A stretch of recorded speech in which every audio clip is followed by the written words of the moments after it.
Black revolutionaries, distillery owners, Italian fashion retailers, and Motown Grammy winners all share their best stories never before told in any other media outlets on Detroit is Different. Visit DetroitisDifferent.com or download the Detroit is Different app on Apple's App Store or Google's Play Store. Is Different Podcast Studios, and today I have somebody, when we talk about community work, this person was like really my actual neighbor for a long time. Long time. The podcast studio, as people know, is at 1652 Clemens Street. But after we moved from this neighborhood, we moved over to Russell Woods. Russell Woods is definitely one of those classic neighborhoods in the city of Detroit. Yes, sir. And we were welcomed by the Young family. And when I say the Young family, this is George Young III, but I remember his father with the coolest glasses ever, his mom always with the welcome and laugh. George Young III, how you feeling today? Hey, man, I'm just honored, man. I'm glad to be here, man. And it's so good to see you, brother. Yes, wow, sir. It's been a while, but hey, I'm glad, man, and I'm happy for you, man. Thank You're you. doing some great things in the community. Same thing for you. And I don't know, should I say Reverend Young? I always do, even though that was kind of like your dad's name. I But know, right? I know. That's your name, Reverend Young. Yes, sir. But family. George, you can say George. I'm cool. You can say George. You can say Pug.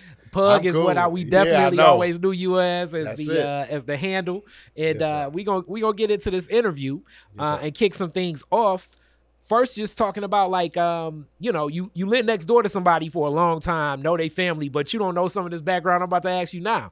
I always start these interviews with roots of the family. Right. Know your parents were here. Yeah. Were your parents always here? Were they born here? Where do the roots of your family come from that lead them to Detroit? Well, my mom was always here. Okay. My dad, he came from St. Louis. So he came from St. Louis, and he was married prior to him getting with my mom. Actually, he was married prior to 2 times. Before he got a lot of my love mom. to give. A lot of love. But he found the right one in my mom, so much so that they had 40 years before both of their departure, pretty much out of this earth. So, so he found the right one. So yeah, but he actually come from St. Louis, and like I said, my mom was raised here, right over there by Northwestern. You know what I'm saying? Definitely. So, she was doing the Motown age, trying to go in there and try to get her a job at Motown. Okay, so let's talk a little bit about St. Louis and your pops and what led them to Detroit, because St. Louis's culture, from what I know about, it's a little bit different, as we know just the paths of the Great Migration. A lot of people from the South dealing with post-enslavement. From like that side, like people that ended up in St. Louis, usually from like Arkansas, Texas, further west, and a lot of the people, further east come up to Detroit or Cleveland or something or Pittsburgh. Yeah. What was it that brought your dad here from St. Louis? Well, man, the Motor City. What else can we say? You know what I'm saying? He was before you said that you know him as Reverend Young. Yes. Okay, but before the Reverend, he was just, Sonny. So, Okay. that ain't, that's that street name. That's, Okay. And if you watch, Godfather, it's almost the same type of Sonny, But no, he actually did some things, and he was doing some, some street stuff, and not no dope man and nothing like that. But he was hustling. He was trying to make it. And so what happened was he heard, hey, I go up north, you know what I'm saying? They have these jobs, Chrysler and GM and Ford and all of those type of companies. And so that's what he did. He ended up coming to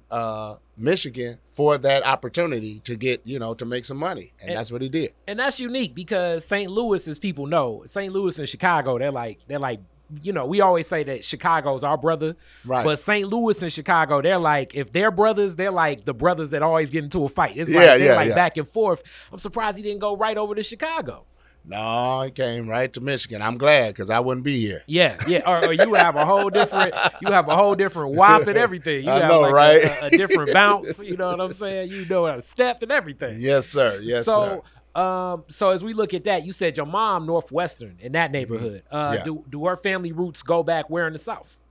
No, not. I mean, not They were too here much. for a while. Yeah, they was here. Yeah, Okay. I don't even remember What the roots come anything. from. Yeah, not when it comes down to my grandma and her grand. No. Wow, They always so they were been here Yes, for sir. generations. So Yes, they were sir. generational Yes, sir. Detroiters. Yes, sir. Just for a while, and she was on the West Side, because being on the West Side Yep. at a point in time, you know, that was prestigious for a family to make it to the West Side. Exactly, man. And not only that, but you know, I know my great aunt. She passed now, but her name is Victoria Westbrook, and I'm telling you, that Westbrook family was beastly, like, you know, like musically inclined, man. And even now, you know, her daughter is still doing music, and you know, and her husband, and I mean, it's just so many things, man. It was like this was the place. And so Wow. you know, so my auntie, man, she made some great strides in music and gospel music in the beginning. So they always, I mean, like I said, they were already here, man. And it was just musically inclined family. So, you know. So that definitely leads me to, like, did your dad ever tell you the stories of what it was like? Because it's something when you approaching a woman, meeting her family, but if they all here, that's different than like a woman that just like she got her mama and maybe a brother. It is like, nah, uncles, brother, cousins, everybody. Exactly. Like, you know, Exactly. Sonny rolled up on like a whole gang of folks. Yeah, he did. Because, you know, it was two sisters and I want to say 4 brothers, right? Yeah, 4 brothers. So the thing is, man, my dad met my mom, man, by trying to call a bar, and he ended up, she tried to call the bar and ended up calling his phone Number by mistake. Yeah, and so that's how that happened. That's crazy though, right? But it was the right number. For younger people listening, people sometimes used to have to like look at yellow pages and information. Yeah. I mean, nowadays it'd be like stumbling on somebody's, I guess, Instagram page or something. Exactly. Watch them DMs and watch them inboxes. So with it, just your story. You mentioned Northwestern. You were much older than me, and you also had your brother Danny. Yeah. And when you speak about musically inclined, Danny is amazing. Oh, but, yeah. But what was it like growing up, and what neighborhoods do you remember earliest as a kid? Well, we grew up over there on 8 Mile. And I'm telling you, man. 8 and what? 8 Mile and 8 Mile and Hessel. 8 Mile, Hessel, Rutherford. Over there, you know, there used to be 8 Mile Sconies back in the day, Pony Down. Yeah. Back in the 80s, man. And so, yeah, that's where we grew up at. We grew up over there. What do you remember about that neighborhood as a kid? Oh, man, first of all, it was, you know, just growing up in the 80s was totally different.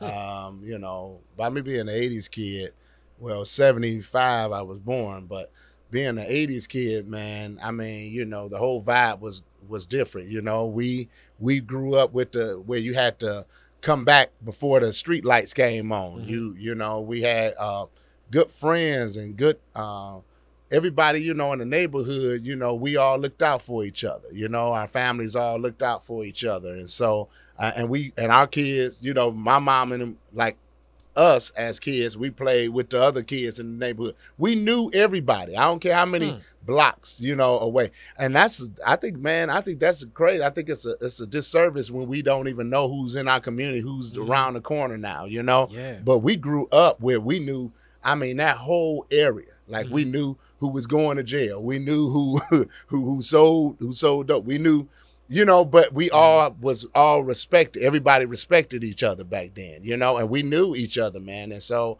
that was the great thing about, you know, about being in the city. And then it was the love we had for each other. You know what I'm saying? We really had love for each other. We had that neighbor across the street, man, who would tell on everything.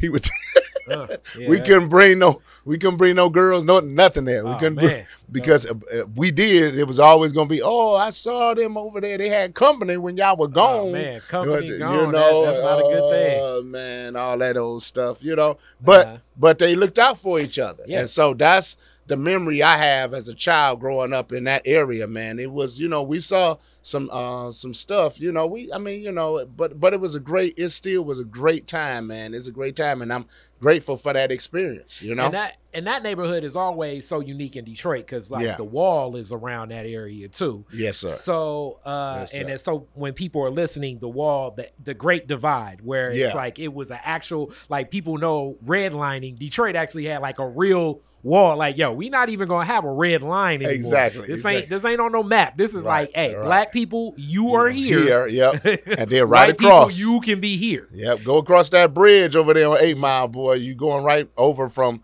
8 Mile and like I said, 8 Mile Hessel, going right across that bridge over there towards Americana. The Americana Theater. That's Southfield over there. That was a whole different thing, and we dealt with a lot of stuff, back in the day with that. So, with cops and things like that. So now that neighborhood is also, as we know, Mr. Herman Davis and everybody else, we know Northland Roller Rink. Were you big on that as a kid? Man, listen, let me tell you something about, man, Herman Davis, the whole shebang, man. We went to Northland Roller Rink all the time, man, and it was cool. Mm-hmm. It was cool. It wasn't no shootings and all of that, people might have got into it over a girl or something, beat each other up or whatever. Kids but that was it. Yeah, but that was it, man. Those were the days, man. Those were the days with all the great music, listening to the Barge while you're skating and listening to Tina Turner while you're skating, you know what I'm saying?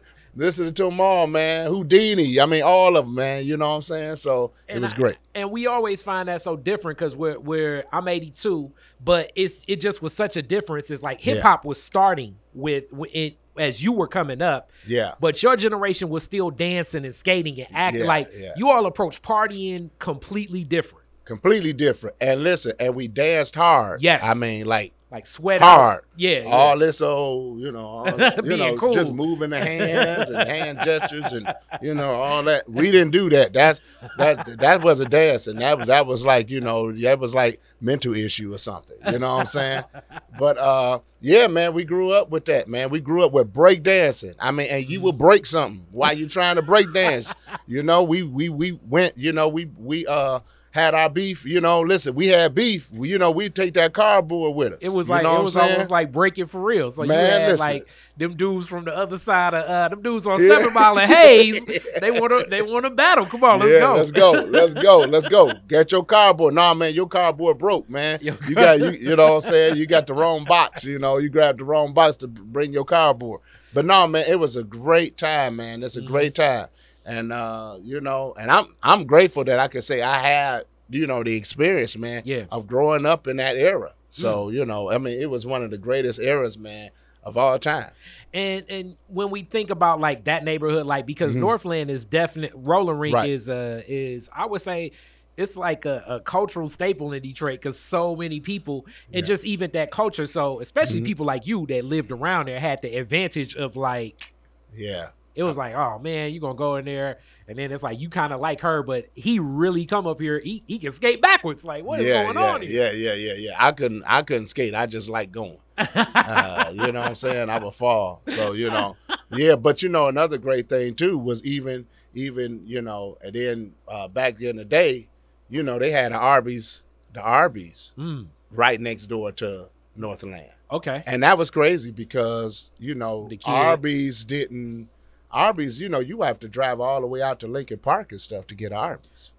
Arby's was one of those places, man, where, I mean, for it to be right there in the hood, you know what I'm saying? I think that's, I think that was, now looking back in retrospect, I'm like, wow, that wasn't supposed to be there. Interesting. So with it, we met when your family was in Russell Woods. When did they make that move? Oh, man, they made that move when we were moving towards high school, when I was going towards high school. So in high school is an interesting age. You have kids that have gone there, like, especially like from middle school to high school, because all your friends are like, we all going to Henry Ford. Yeah. And now you're in this whole new neighborhood. Oh, man. Yeah. What was that transition like? Because the culture is the same, but it's different. Yeah. I would say this, man. I went to Coffee Middle School. And all those who all those who listen to this broadcast, listen, if you grew up in them 80s, man, listen, Coffee Middle School really trained me. We had kids, you know, some of our people who was going to Coffee Middle School was driving to school. Wow. That's how, you know, so when I went to high school was a breeze because we seen so much stuff headed to school when we were on that side of town, man. And during that time, that's when the dope games start coming in. So we talking about 88, 89, 87, you know what I'm saying? The gold Jeeps, you know? Yeah. And so, you know, and they were in front of the school back in the day, you know what I'm saying? Past, you know, hey, doing their thing, you know? Yeah. And so it prepared me. So when we went to Northwestern, it was, you know, I already had the mentality of knowing what it was to deal with certain levels. Everybody had to grow up quick over there. Yeah. You had to grow up quick over there because it wasn't a game over there, man. That West Side, man, ain't, you know, West Side. I definitely know.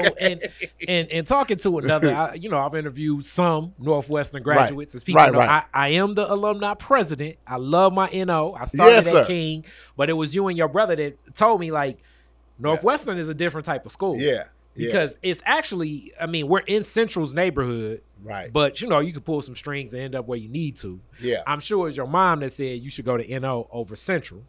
Yeah. Well, I wanted to go to Northwestern. Why did you choose Northwestern over Central? First of all, man, I didn't even get a chance to do Central. It's almost like, you know, when you that draft pick, you know, and someone tell you, hey, let's go over here. You know, my mom already had a few connections over there. So, you know, so when I went, it was the music program.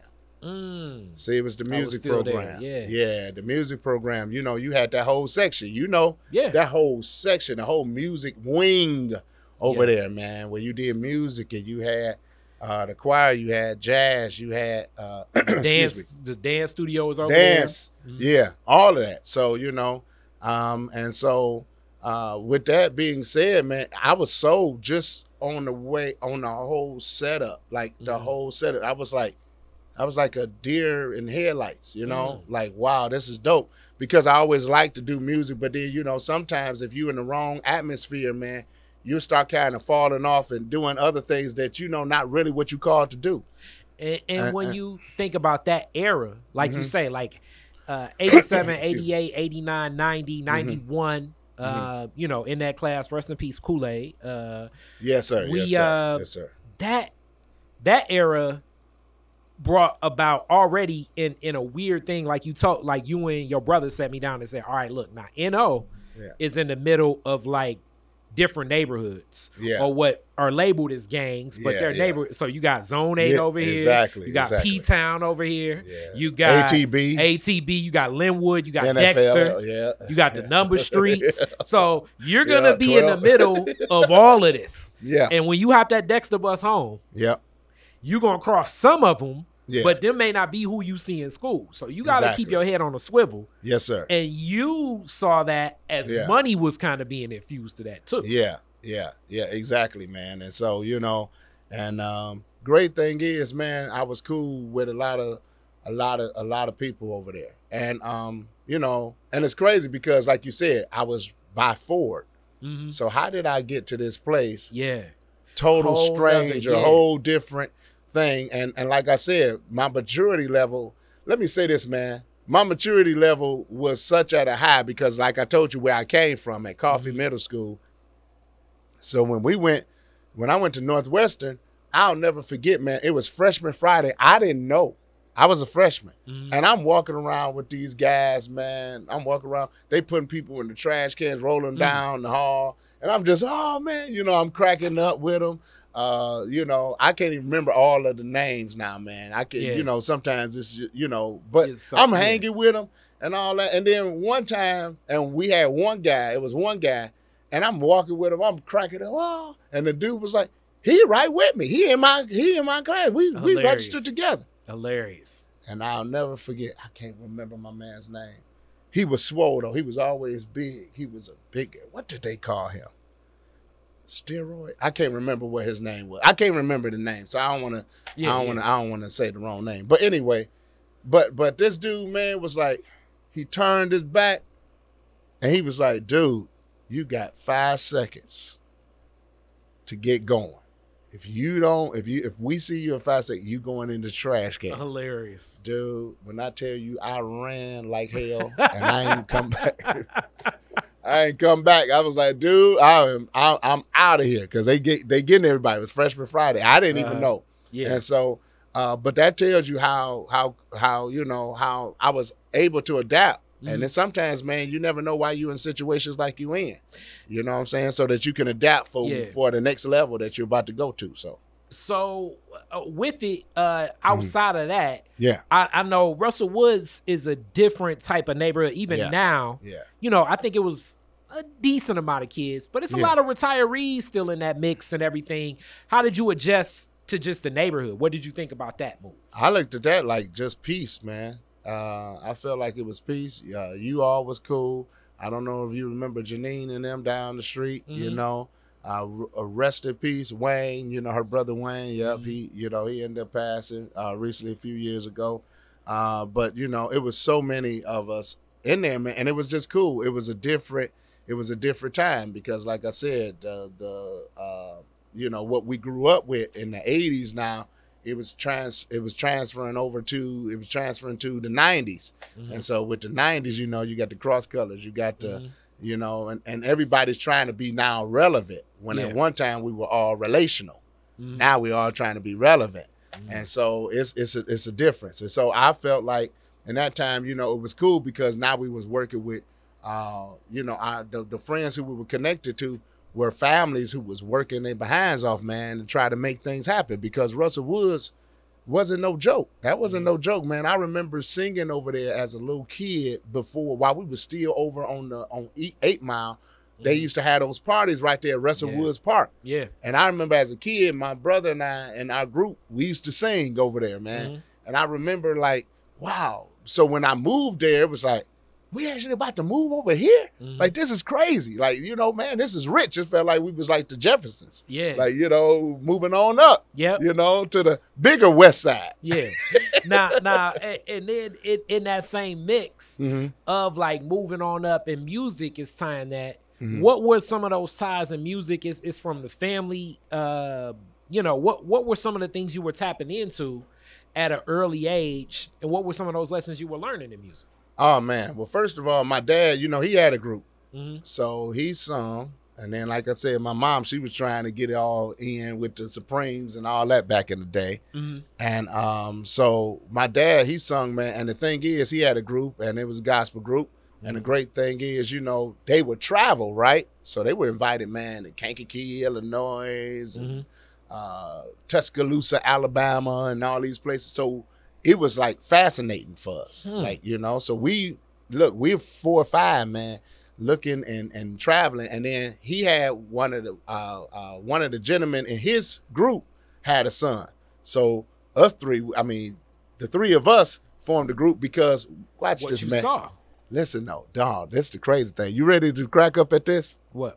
You know what inspired me to start singing? Alvin and the Chipmunks, dude. It was 3 of them, and it was 3 of us.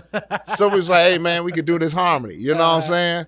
And we started singing. Then we was like, man, we can really do it. Like, we started singing. So we were like 5, 6, 7, 8, and we started singing, man. And so, next thing you know, they start bringing us with them because everybody like, well, who these little kids that's singing with this harmony like this? This is crazy. Like, it's bananas. What this group going to do? And then, of course, they group would back us up with musicians and stuff like that. Okay. So it gave us, it showed us something totally different than what we've ever experienced. And so by us doing that, we was like, hey, man, we can make this chipmunk stuff. Yeah, we real, and enjoy it. And so, as you know, when you tap into the talent that the God-given talent that He give you, you start dreaming even bigger, like for greater things. And so that's how it happened, man. We start, I started playing drums.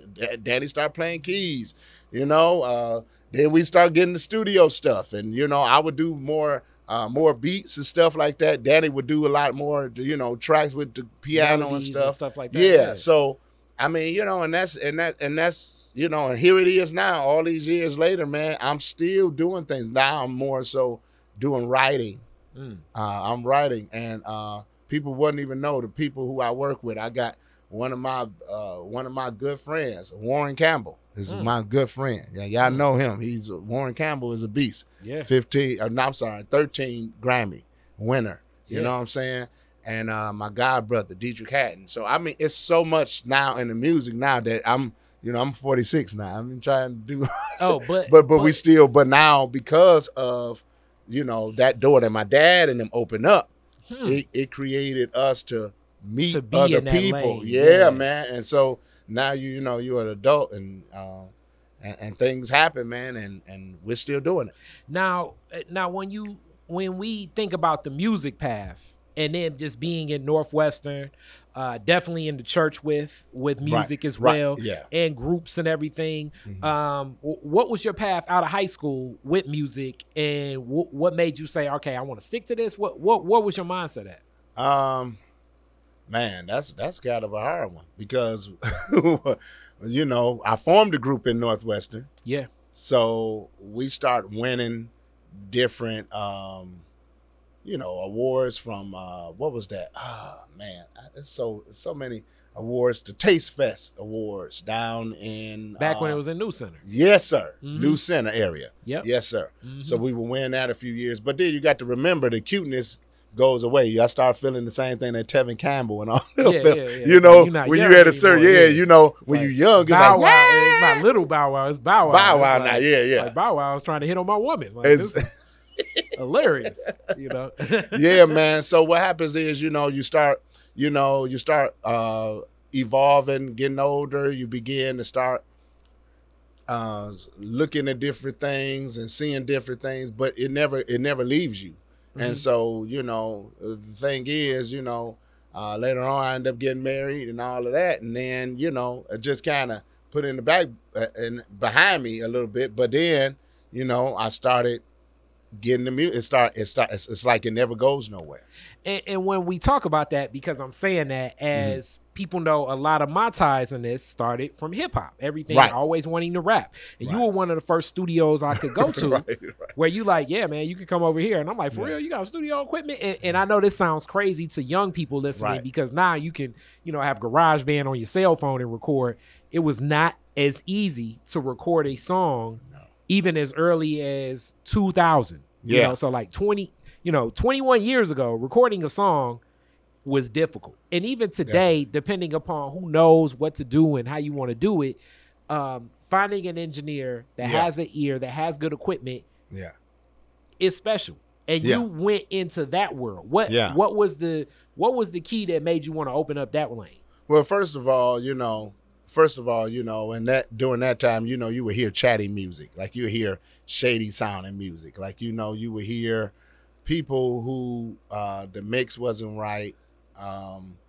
Certain things wasn't right. And so you begin to try to perfect the ear. Like this broadcast that you have now. I'm like, man, this dude, Kari, is killing the game. Like, to me, you like killing the game. Thank you. This is what you've done. I was there, We hustle. I remember the song, But the thing is, you stay in tune of perfecting the gift that you've seen other people take for granted.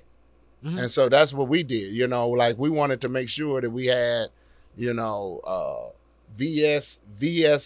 880s and 1680s and all those type of things. And, we started off with a wheel-to-wheel type tape thing. And so, we started off kind of, in an old school thing, but then we moved it over to the digital realm. And so, you wanted to make sure you had that sound. And even then, when I was telling you, come on, man, just come on in, that was some very expensive equipment, but I was still learning it as well. There's things I was still learning as well. So so for people to know, like, and nowadays the software definitely does not cost as much as the hardware was costing, because the hardware was costing. It was a car's worth of equipment. Yes, sir. Maybe a couple cars that you had, Yes, sir. And you built the booth. You put time and energy into that setup. Yeah. And what's so unique about it, as we just mentioned your brother Danny, you mentioned him too. Yeah. Him playing out the keys and then even going to Wayne State for music, like it's almost Right. like complementing paths, Yeah. but in that same zone. Yeah. And creative Mhm. and business, Yeah. but discipline too. Yeah. I believe music teaches you a lot of things if you embrace it and are willing to, take the next step with it. Yes, you're exactly right, man. It does. It brings discipline. It brings order. It brings long suffering. Yeah. Because there's times where you have to, as tired as you are, sometimes you could be so tired that you're trying to get it right, not understanding that you're not getting it right because you're just tired. You're like, okay, I can't do this track no more. I can't. Okay, I've this my 15,000 take. I can't. That too. You got to just sit back and rest and let it. And then not only that, when you rest, then you know what it does. It messes with your head. So you try to go to sleep. So you're trying to practice in your mind. What do I need to do to correct this, to make it sound, for the sound I'm looking for? So yeah, it takes a lot of structure. It brings structure and strength and discipline. Yep. Too. So and then in mentioning that, you mentioned family too. So So you said you kind of slowed down on the music so much. How did you introduce this to your wife, your family? Like, how did they look at oh, you really do? You know what I'm saying? Because sometimes if you're not doing something active, you know what I'm saying? Like, right.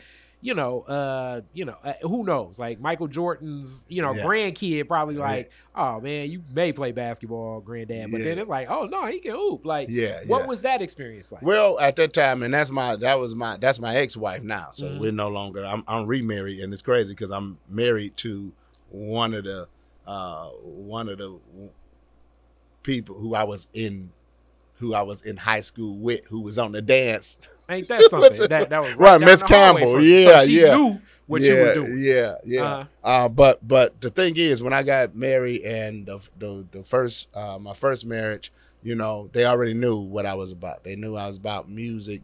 She had 2 kids, and what's crazy is, I was able to bring some level of inspiration to them because her son ended up playing the drums and all that for the church, and the daughter knew how to work the board, and so it just spilled over, because they began to look at it like, wow, how were you able to get all this equipment? How were you, I had no idea. I tried to present an avenue, man, another avenue, not saying that, all that black people do is just do music and sports, but it was something that, they could see that they admired. You listen to music, and for you to see, man, this guy is actually doing it. It's a different thing. And then it wasn't just that; it was the connections. It was the people who, like I said, have significant clout in the music game that they end up seeing. Like, wow, this dude is, he's connected. And so that's where, so that's what ended up happening. I ended up pouring it over into them. So as we talk about that, I want to unpack that a little bit more as a pastor of a church and a person that's led choirs, led bands. What is that like engaging the youth when it comes to getting them involved in music, whether it could be definitely in faith, but it could even be outside. What is that like, turning that light on for a young person? Let me give a shout out to this woman by the name of Kim Weston. Y'all know she sung "It Takes Two, Baby." Yeah, from Motown. She got with the state or with the city or whatever, and they had festival. I don't know if you ever got a chance to get into festival, man. Every summer, she gave us a summer job to do and to work in our gifts. We got paid. It started off, I want to say it started off at $8 an hour, dude. Now I'm working at Sibley Shoes getting $5. But I could get $8 an hour for the whole summer. It was a summer job. Those connections that I made right now are, the people who we went and sung with, whether you was in choir or whether you was in acting or whatever, Kim Weston, man, she blessed a lot of young people, man, and people who you look at as significant now that was able to cultivate their gift through her, through this, it was called oh man, I hate, I'm getting older now. You got to Memory, but it was called but it was Kim Weston Festival, Festivals of the Fine Arts, and so I saw that from her. I saw how, people could bring they trombone, and it was in Northwestern a few years. They hosted it at Northwestern a few years. And so we had that whole music on the grounds for the summer. And man, I mean, did we use the auditorium for when we put our events together, whether it was the choir singer or whether it was a play being performed or whether it was so the you band. were doing production work in high school. And paid well for it, paid better than you were at your part-time job. Man, listen, I was there definitely because $8, like, so people don't know, like $8.88 would be like almost for a kid would be almost like what would we say, like maybe 17 maybe 17, maybe 18, yeah. So it like okay, you could blow a little bit of your money and save some money. You know what I'm saying? And it was just for the summer. That's the only thing, though. So, a lot of time. But it was nothing like being able to work in the gift that you're doing. It's nothing like them, and, you have some people, there was some misses there, but she still, actually, no, there was some times where you had to audition. To get part of this. This wasn't something that they just allowed everybody. It was for the gifted people. And my goal one day is to actually be able to do that. So it was easy for me to share that with the children that was part of my life. Yeah. It was easy because I wanted to make sure that they knew what music does. And then also just being a parent, because it's interesting because, being a parent, kids try all types of stuff. This week I want to do the violin. Next week is karate. Next week is drums. Next week is football. Next week is this. Next week is that. Right. And then also with music comes the practice too. Like I remember when Danny was good, but he got better at saxophone over time. Yeah. You know what I'm saying? Yeah, so it's like it went from like hearing, okay, that's cool, to like, damn, like, right. Like you can low key have like a little concert here. Right. But drums is a whole nother instrument for any parent that got a kid learning drums. That's a patience needed instrument. But you was willing to share that gift because they gonna bang around, and it's gonna take a while to bang around before you get good. Yep, I used to have it in the basement, and then when we moved, I moved out to the Birds with my family at that time, and I brought that drum set over there, and I made him play it every day. And I remember every day you made him play. Yeah, and I remember, but then he started liking it. He liked it, and then. But that's how you get good. Yeah, you can't take a day off. I know. So you used to hear the neighbors like, "Hey man, do y'all do music or something over there? Because we keep hearing some drums." I'm like, "Yes, man, it is what it is." I didn't soundproof the basement, but you could hear it carrying. And so, but that's what you do, man. If you have those gifts on you, man, you want to share them with the ones who who you're part of. You want to make sure that that you're able to leave some level of a legacy behind. So even my son now, my son Gavin, I mean, he's a beast, man. He's a beast. He plays for my church and he sings.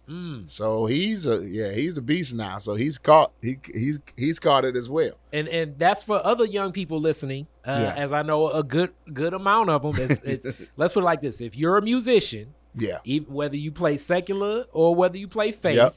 If you want to make some money, especially in a black city, you're gonna end up playing at some churches. And if you know your church songs, you know how to read music and keep people in the pocket, you may be able to hit 3 different services on Sundays and maybe pick up a Wednesday or 2, and you'd be surprised how many people will get off tour with Beyonce and still sit in on some churches. Listen, man, my people right now, I got people, like I said, who I grew up with, people who are under was younger, that has now played. I mean, some of the guys, the ones who we went to Northwestern with, man. I don't know if you remember Sorrell. all of these guys, man. But you know, my boy Layla, he plays with Tamia. You know, he play. I mean, there's so many artists. I mean, you know, but the artist is no good without their band, without their music, and so that's what everybody's doing. Everybody who I know that's in the game that started off in the church, they all are big time with. I mean, man, I can't even. Yeah, I can't even name. Yeah, who they play for. But man, it's crazy. Because I'm gonna say, you know, you learn the discipline of it. You have a valuable skill. It's one of those skills where you can, especially if you know the church music, because church music, unlike, you know, it's gonna be harder to get to that jazz artist. But church, just due to like somebody come late or whatever, you play the drums or the keys. You come 3 Sundays in a row, you may find yourself sitting in that chair. You know? Exactly. You know, and that's whether you in LA, Atlanta, St. Louis, Miami, you know, Alabama, name a place, New York. You may find yourself like, oh yeah, get the young guy. Exactly. Get the young guy. Exactly. And that's why you have to be patient. To the young listeners that's listening, you know, stop trying to, you know, you can't build things overnight. It takes time, you know. I'm looking at, like I say, my god brother. I mean, you know, Dietrich Haddon is one of the biggest, I mean, you know, names out there now. Yeah, man. You know, just crazy thing is he used to be over there next door with us. Okay. You know, he used to come over there, stay the night and everything with us next door. That's my god brother. And so, you know, now, you know, do Preachers of LA, and I mean, he did all type of movies and all type of stuff. He's doing some big stuff, man. And I mean, you know, just by him just doing it by, I mean, you know, just seeing, you know, where he's at now, man. I was there with him crying in the midnight hour, you know, because nobody would listen to his song, or you know, or his voice was so unique. So, you know, if you're listening, man, you need to just be patient, you know, take your time and really, you know, cultivate the gift. Get with some people who know what you don't know. and as you talk about cultivating the gift, also the calling to the cloth, and your role as a reverend and pastor, as your father, being around it. What was it that was the calling for you to say, all right, I want to take on a ministry? Because that's another thing that, you know, as I know a good amount, you know, I know some pastors and stuff. That's a business too. It takes the business skill, because you're still organizing people. You're still handling the meetings. You know, a lot of people look at it like, this pastor church, but in reality, it's like the board, it's the trustees, it's a lot of moving pieces going on running a church. You know, whether it's small or big. You know, and deacons and. I know it's politics. It's business. It's business, man. It's just overall business, man. And you know, you have so many. You have to.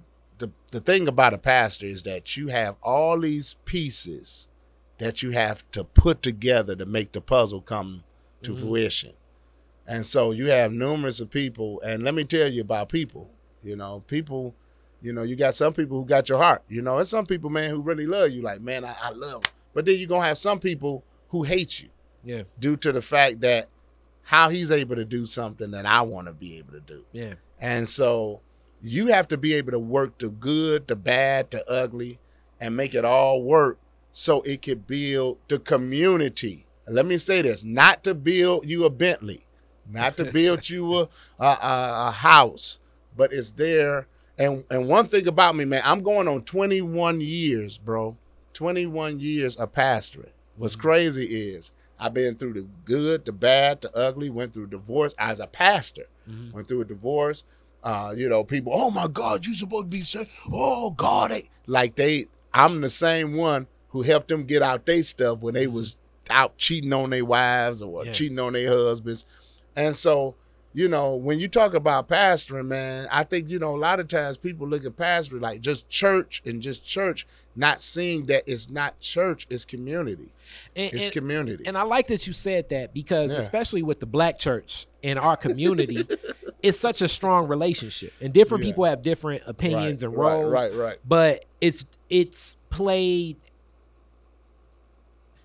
it's played such an instrumental role. It has historically in our community. Yeah. Whereas today, definitely with everything happening in society, it's a lot of people that don't look at that. Right. That don't look at like, okay, what's the need for this and what's the need for that? Right. I mean, does the church still matter? But then still find their ways, at funeral service, wedding, christening. It still plays a role. Hey, we need a place where we can just meet and do a birthday party, or we need a place to gather. What place can we call? Right. And usually it is this place of faith. In the Black community. Yep. But it also has such a strong, it's triggering for certain people because of their own personal what I want to say, yes. And then also when we say their personal experiences, which they're real, but it's also the lens in which how they view. Yes, sir. Perspective. Those exactly. It's the perspective of how they view those experiences. As opposed to just looking at the certain conditions of like, okay, have we looked at everything surrounding the elements that led to this? Because pastors gonna get called when intercession. Somebody, somebody's passing away. You're at the hospital. Somebody's being born. You're at the hospital there. Pastor also may, like you, have a wife and kids themselves. Where it's like sometimes the flock, in some ways, you're in a take precedence over yourself, over the which family, can impact the family. Saying like, damn, when do like you was at their birthday before my birthday, Dad? Right. And I'll be honest, man, that's where a lot of the failures come from. The thing is, what I always done, I always tried to put my family first. I always tried to put my family first. And then there are times where people have to realize too that pastors, can I just say this? And I wish people could just listen and really listen and really listen. We're not God. We're not God. We're human beings who God has called and God has gifted to be in a certain position. To be able, LeBron James is a basketball player, but he does other things outside of just basketball. He has a school. He has other businesses. I'm looking at Shaquille O'Neal, who now have taken over for JCPenney. What? I mean, he's the owner now of JCPenney. I didn't know he was one of that. He's part of it. I go for a home sale, I'm gonna be thinking about Diesel. You know what I'm saying? So the thing is, I bought my first Shaqs from you. That was back when you was with Reebok. From right. Man, that tells you. That tells my age. But the thing is, man, so whenever somebody sees someone in a leadership type position, they hold them to a level that's unattainable. They're, the thing is, sometimes we become prisoners of perfection as being pastors. And that's not, and I had to learn that that's not how this works. You're not supposed to be a there's time I can't not come to your anniversary dinner. Your anniversary dinner. If it's in Kansas City. I can't. If it's in Detroit, I just can't do it. I mean, I already got plans, and I'm on date night. It is what it is, because the thing is, at the end of the day, and you know how people are very fickle-minded, and the thing is, they're going to do what they want to do when you're going to need them. So the thing is, you have to, people have to have that same expectation for pastors too. We there, we going to pray for you, we going to help you, we going to do your weddings, we going to, we will baptize your children, we'll do all of that. But the fact of the matter is, we're still human, and there are things we missing. I just say it like this, my first marriage, I believe, really failed because I was married religiously, but not relationally. And so a lot of times, you doing things to keep up the look, but at home, if other people were going through what I was going through at home, or what she felt like she was going through at home, they would have divorced. It would have been the same thing. But when it's a pastor, it's like, oh my God, oh my God, you going to hell. Oh my God. No, it's not. It's just the fact that, some things you get old, you grow away, you grow apart from people, you know what I'm saying? And it's other things that happen, and you just be like, hey, listen, man, you find out that there's disagreements that, you really didn't like them. They really didn't like you. But because you were so busy doing business, that's what kept you together. Thank God for the pandemic, because the pandemic really showed people who you really connected to. And I have two questions in reference to that. But I want to start with this one. Okay. Going through that experience, what was it like having your father as somebody to, seek advice from? And then just that relationship, black father, the black son as an adult. Right. Which as I'm growing with my dad, that was one of the first things you say, how's your dad doing? I'm like, he's good. Right. But it's almost like I feel like the first half of my life, and this is where I really do feel like a lot of my homeboys that don't have a present father are missing this. Yeah. And then rest in peace to your father. But having a father as an adult has been so helpful for me. Man, And what was it like having your father at that time? Well, I mean, he was gone when I went through my divorce. So my divorce was just started like in 2018 pretty much. And so now it's 2021 and I'm remarried, but and people are like, oh my God, how did you move on? How did you the way that you heal though really is by moving forward. People, no one gets injured and goes to the hospital and then they do surgery and then they just say stay here for years until you ready to get out. No, you got to go. Once you get out, once the surgery is done and everything is done, it's time for you to get going. You have to go, and you have to go and be productive in whatever part of your life happens. Well, that's what happened with me. He was already gone, but you know what he did teach me? He taught me while he was, while I had him with me for all the years that I've had him, even in the midst of pastoring, in the midst of all of that, he showed me that he went through 2 divorces to find the right one. Sometimes, and I, and the way I looked at him was he made it. My mom, she went through a divorce, and they found each other. And so the thing is, life don't stop because other people stop with you. And that's kind of the next question, I think, on a person's spiritual journey. Right. Because do you see like maybe a person may, when I'm a teenager or I'm single, I'm in my 20s, this pastor in this church, this is the church home for me. But as I grow now, I'm looking at retirement. I have older children. Right. This church home and this pastor may be the place for me. What's your take on like a person maybe possibly seeking a different message as things transition in their life? Well, that's what happens. People evolve again. People just evolve. There's things that work for some people at a certain season in their life. There's people who now are what we consider the Black Israelites. Mm-hmm.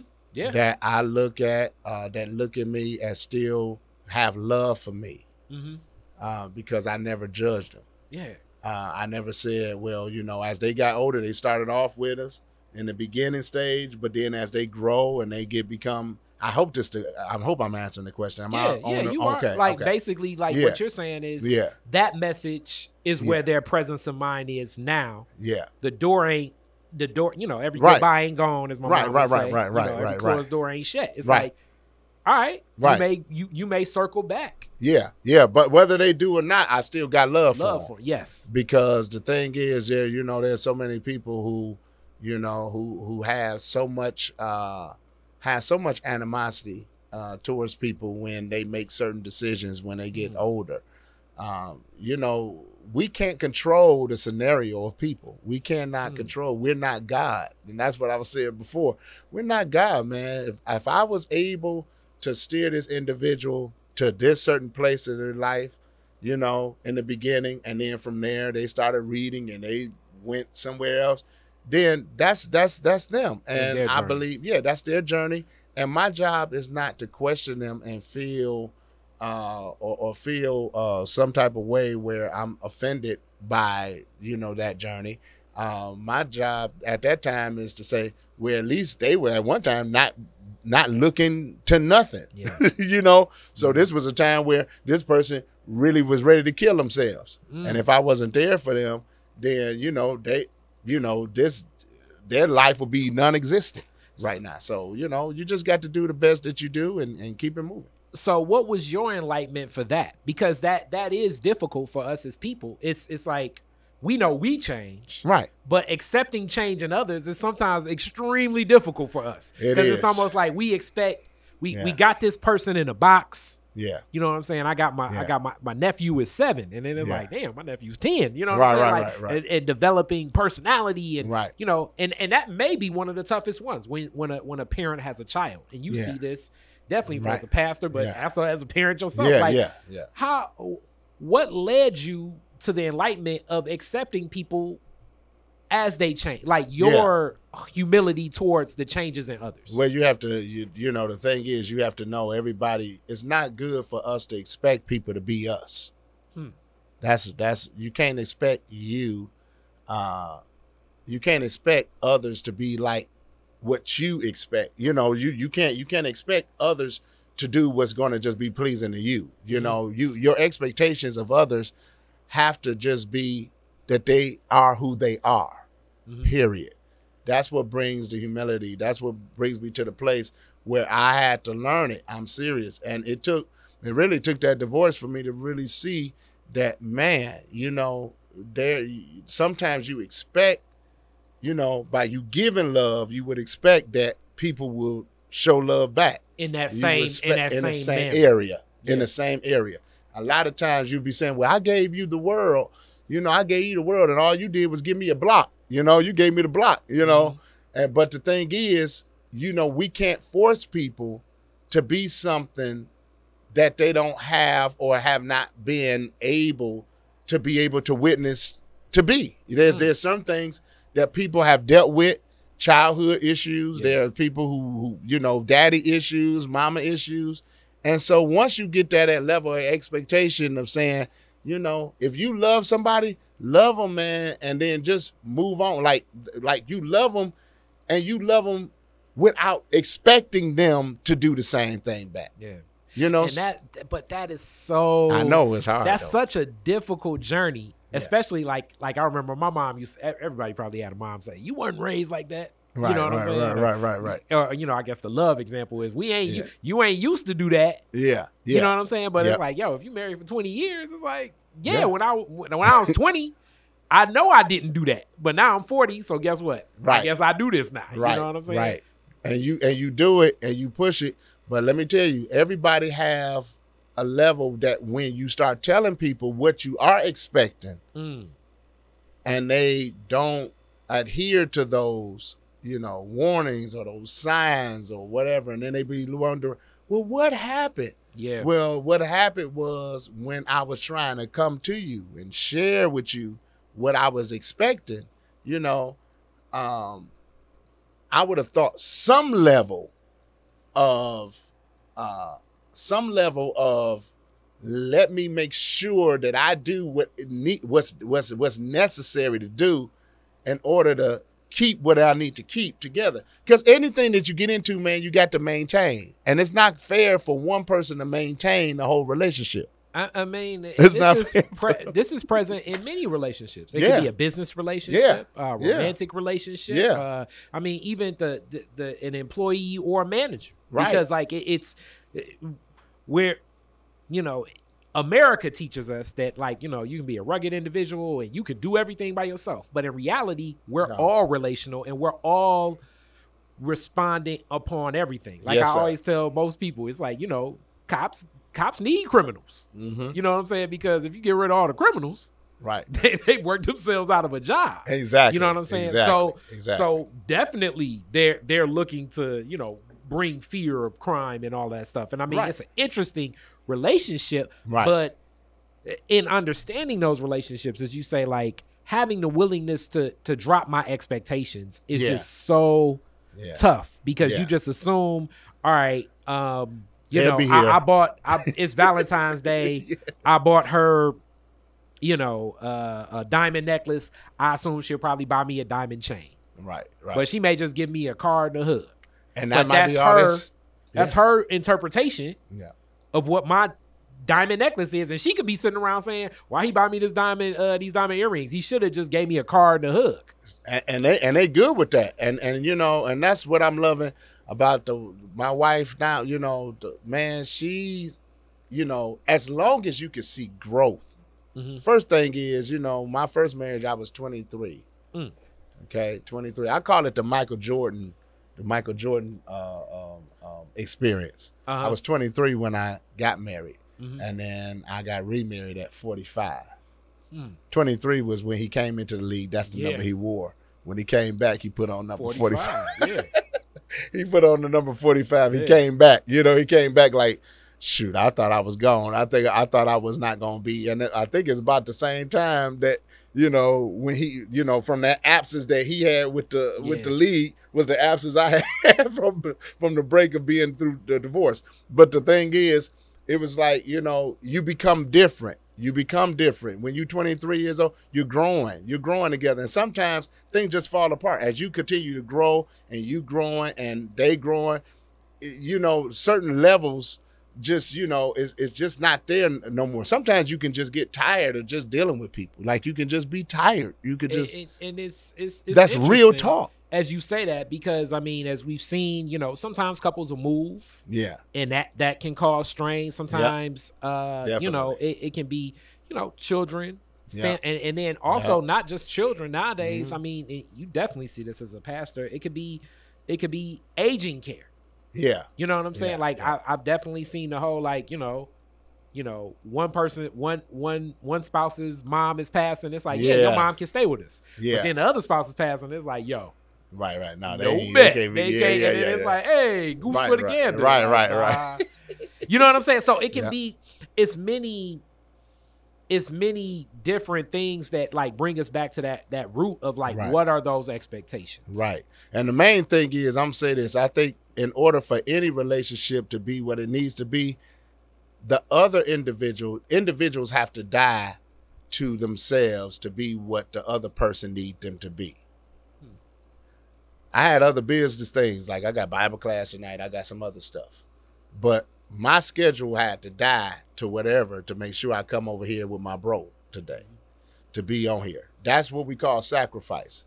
Love makes sacrifices. And when you really you really got love, if there's no sacrifices there and there's only one person giving and the other person just receiving and taking, that's not a relationship, man. That's pimping. You know what I'm saying? And so you got to, you know, and then people be wondering, well, why did he step out? How were you able to entertain this? How were you able to entertain this? It's so easy to entertain what you never seen before. It's so easy to entertain things that you never experienced from the one who said they would always do that. Yeah.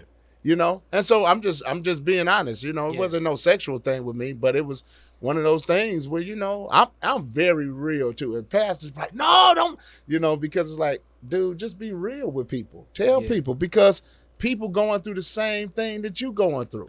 And they need to hear it from a pastor perspective. Yeah. That don't mean God don't love me no more because I had a divorce. That don't mean that. That don't mean it wasn't no womanizer. You know, it wasn't nothing like that.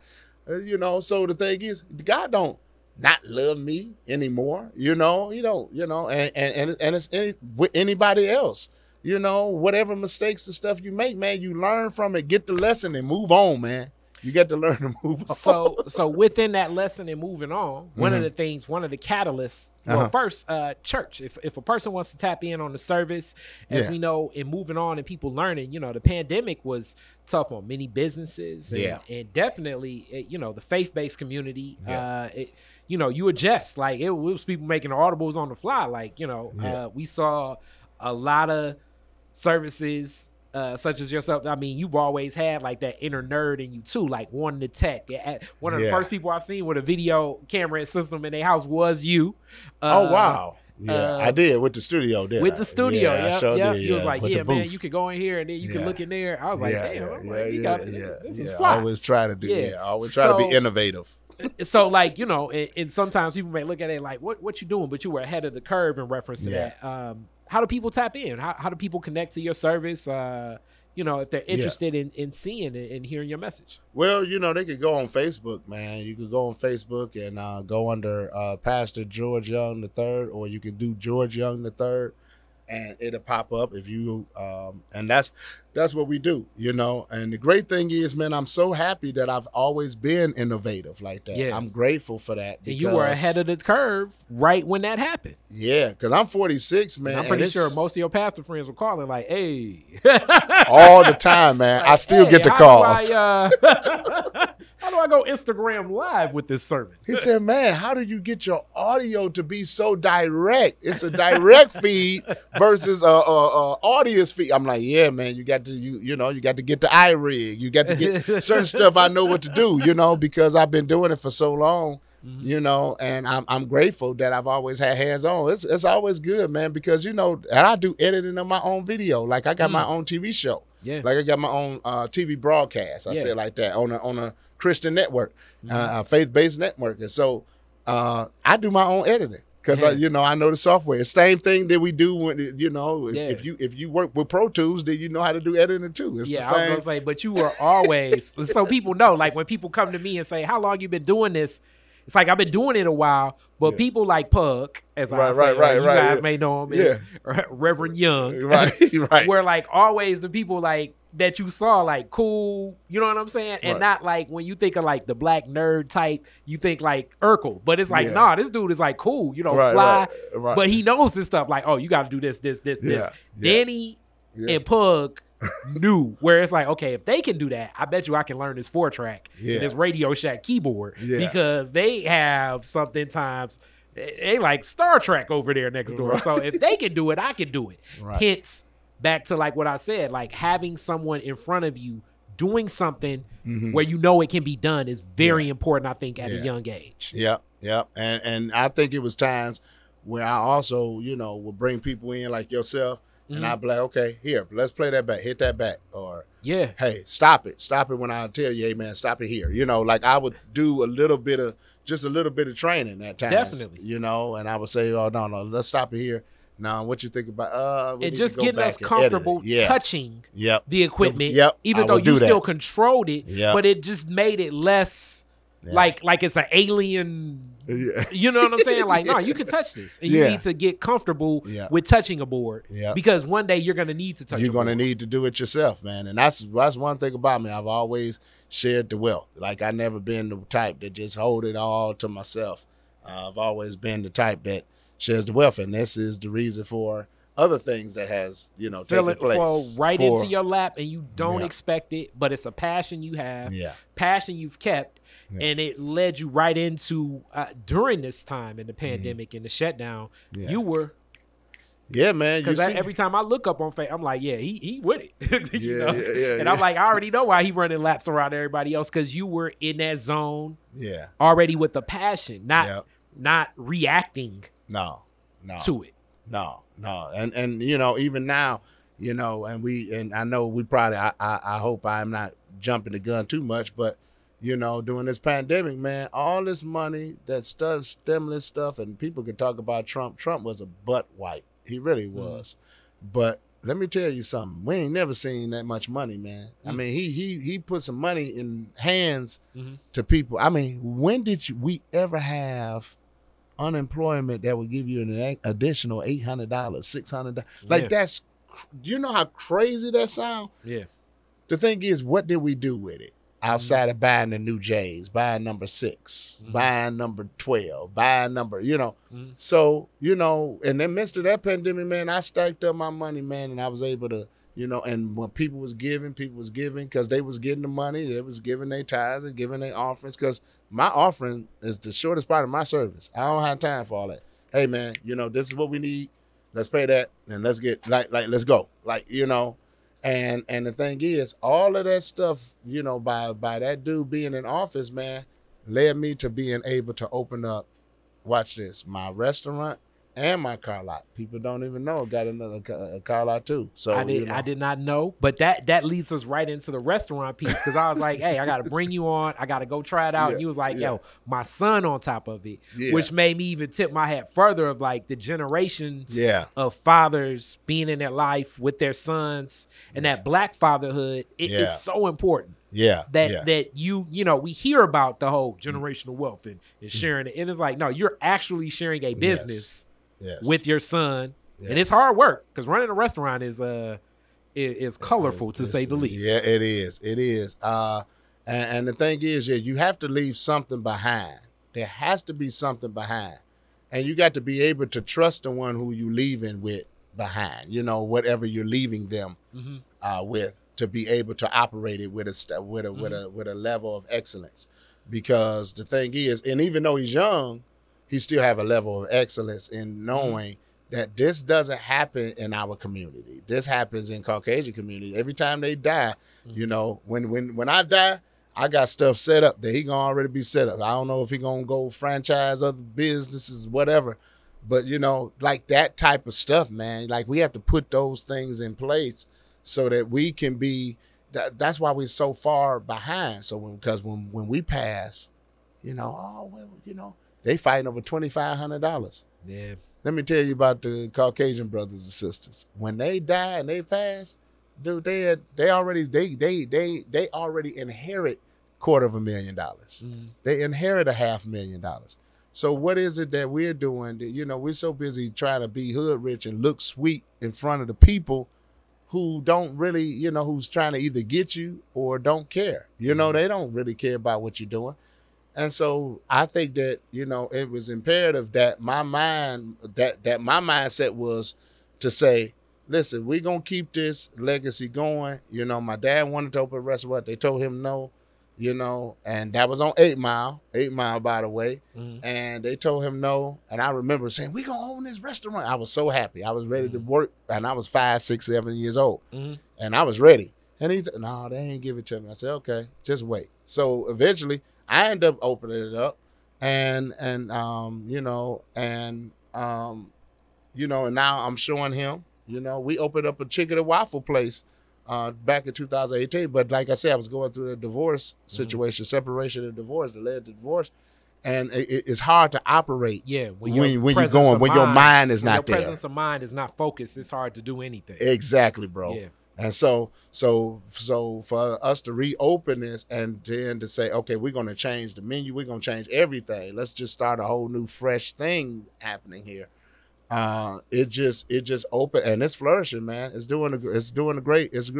And I'm supposed to leave something behind, man. We're supposed to leave something behind for our kids, man, so that the legacy can keep going. You know what I'm saying? And knowing that when I die, he ain't gonna crap on the stuff that I worked hard for. Yeah. You know what I'm saying? Because that's what a lot of people do. He also has the experience of actually being there running. It's not like it's not like you running it and then you pass and then it's like, here you go. And then you're like, all right, who's the person that like, who is the janitor in here? Right. Like, you know what I'm saying? Like, you know, where do I order food? You know, he knows the functionality. Yeah. So before we close, it's a couple classic questions, but restaurant, where's the restaurant? Restaurant is inside of Sterling Heights, man, inside of Lakeside Mall in Sterling Heights, next door to J.C. Penney's. Okay. And so now I got a reason to see Shaq and see you. Yeah, so there right. We go. Lakeside. Get there. Okay. Yeah, man. Yep. So so it's in Lakeside Mall, and it's GY's Grill. Okay. And it's there.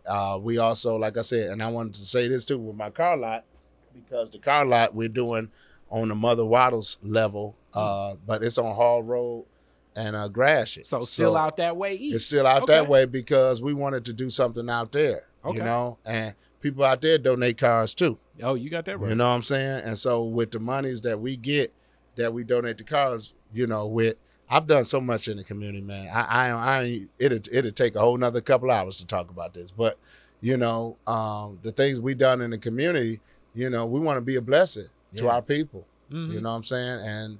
And others as well, you know. But there's people who need money to go to school, that needs to get their degrees and stuff. And so with the monies we sell, we give them scholarships. We do scholarships. We feed the hungry. You know what I'm saying? And so, so it's still ministry. It's still ministry. In the work. And the work, it's not just church. That's based on the mindset of always leading with where your intentionality is. Yeah. And that welcomes people in to come to the church. It does. And hear the word. And then stay. And stay again. And stay again. Because it's back to, you're living with that, living with the word as a younger pastor, dealing with all of the, people like, man, all these pastors is pimps. You know what I'm saying? And but you're an embodiment of like, okay, I like that guy. Like people always say, like, they say like, who gets the least favorable ratings? It's pastors and Congress people. Yeah. But then when people ask about that one Congress person they like, they love them. They like that one. They like those pastors they love. They're beloved. Yeah. But and that's like you operating in your own domain. Yeah, man, because I feel like this. People ain't coming to the church, but they're going to come to the restaurant. Yeah. People ain't going to come to the church, but they're going to come to the car lot. Yeah. And as long as you doing what you're supposed to be doing, my job is not to preach to them when they come in. They just be like, man, why you look familiar? Why, man, you got a nice kindred spirit. What's going on? Who are you? Then now you ask the question, so now I'm going to give you the answer. Yeah.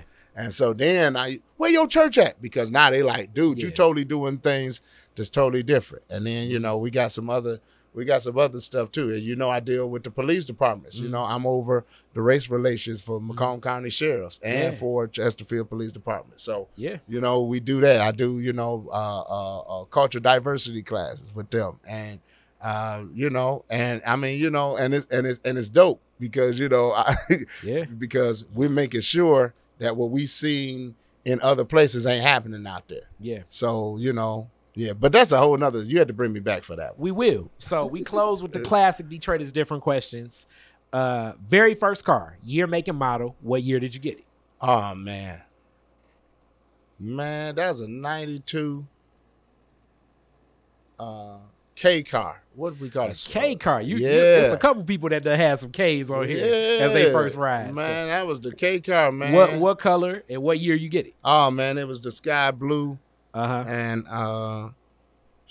it was actually inherited through me taking care of my grandma. Okay. So it was her car. Okay. And they gave it to me. Yeah. So that was what it was. Yep, a K car. K car. Do you remember the first place you went when you got it? Oh, man, where did I go? I don't know. I think to the gas station. That's what gas was, 89 cents, 90-something cent. Yeah.